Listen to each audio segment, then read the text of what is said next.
Eron hukmdori Kisro bugun uylarimizda foydalanayotgan yumshoq kreslolarimizni o'zining temir va yog'ochlardan yasalgan taxtidan ko'ra ancha qulay bo'lishini o'ylamasdi. Rim imperatori yozning jazirama saratonida qullariga o'zini yelpishlarini buyurarkan, hozirgi zamonda yozning issig'idan yoki qishning sovug'idan bizni saqlab turuvchi konditsionerlarni ko'rmasdan dunyodan o'tib ketdi.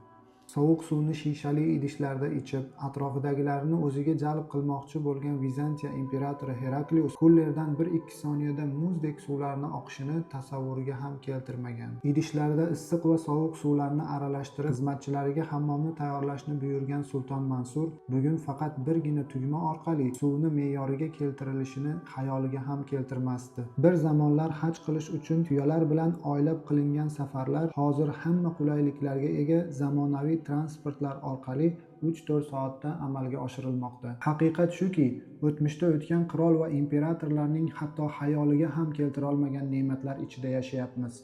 Undan ham achinarlisi esa qo'limizdagi ne'matlar ko'paygani sari yanada ko'prog'ini xohlaydigan bo'ldik. Ne'mat ko'paygani sari shukr qilish oz bo'ldi. Alloh bizlarni shukr qiluvchi qullaridan qilsin.